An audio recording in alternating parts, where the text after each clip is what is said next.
ധർമ്മ പ്രമാണം.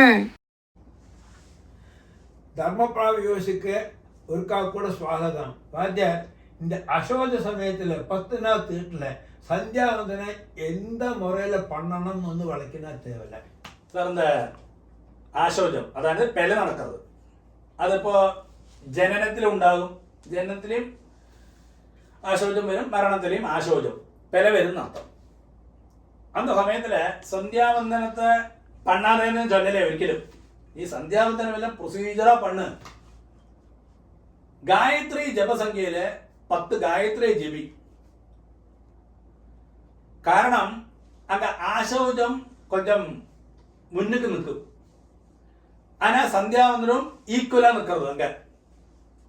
அப்போ சந்தியாவந்தனம் ஈக்குவலா நிற்கிறதுண்டு, அந்த ஆசோஜத்தோடு சமமா நிற்கிறதுண்டு, இல்லாட்டா ஒரு படி மேல நிற்கிறதுண்டு.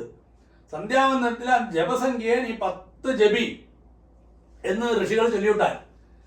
അപ്പൊ എന്താ ഋഷികൾ കഠിന തപസാല ഓരോ കാര്യങ്ങളും നമുക്ക് ചൊല്ലിയിരിക്കുന്നത് നല്ലതുക്ക് വേണ്ടി മാത്രം തന്നെ. എന്നത്തിനാലെ 10 20 ചൊല്ലപ്പാങ്കില് കേൾക്കലാമാണ് നമുക്ക് നമ്മളുടെ തെമ്പിരിക്കുന്നത്. പക്ഷെ ഇന്നേക്ക് ഇരിക്കുന്നത് നമ്മ ശാസ്ത്രങ്ങളെല്ലാം നമ്മൾ അടിസ്ഥാനപ്പെടുത്തി ഇരിക്കുന്നതെല്ലാം അവ ചൊല്ലുന്നത് നമ്മൾ കറക്റ്റാ ഫോളോ പറ്റുന്നതുകൊണ്ടാണ് നമുക്ക് അഭിവൃദ്ധി പറഞ്ഞത് നടത്താം. ചുരുക്കത്തില് അത് എതിർത്ത് നമ്മൾ പേശറുന്നില്ലേ, കാരണം അവ അത്രയും തപസ്സുകളായിരുന്ന. അതുകൊണ്ടാണ് ഓരോ ഋഷിയും കറക്റ്റാ ഓരോ കാര്യങ്ങൾ ഇപ്പടി പെണ്ണിനാ പോരും എന്ന് ചൊല്ല കാരണം. അതുകൊണ്ട് ഭാഷ്യം വായിക്കുന്ന സമയത്ത് നിറയെ അർത്ഥങ്ങൾ പറഞ്ഞതില്ലേ, എന്നത്തിനാലും അത് 10 ചൊല്ല അതെല്ലാം നമുക്ക് വായിക്കും. അത് ചൊല്ലപ്പോനാ എനിക്ക് മുഴുവൻ ചൊല്ലേണ്ടി വരും. അപ്പൊ അത് കറക്റ്റാ ചൊല്ലിയിരിക്കുന്ന കാര്യം കറക്റ്റാ 10 ഗായത്രി ജപി. അപ്പൊ അന്ത 10 ഗായത്രി മാത്രം ജപിക്കരുത്. അതേമാതിരി ഓംബോഹു പ്രാണായാമം 10 പണ്ണാതെ 3 പെണ്ണിനാ പോരും. അപ്പൊ അതേ ക്ലീനാ ചൊല്ലിവിട്ടാൻ 3 ഓംബോഹു ചൊല്ല്. അതേമാതിരി അതായത് 10 പ്രാണായാമം പണ്ടിടത്തില് 3 പ്രാണായാമം പണ്ണ്. ഗായത്രി കാർത്താല് 108 108 ജപിക്കുന്ന ഇടത്തില് 10 ഗായത്രി ജപി. മാധ്യാഹ്നത്തില് 10 ഗായത്രി ജപി. സായം സന്ധ്യാവന്തത്തില് 10 ഗായത്രി ജപി.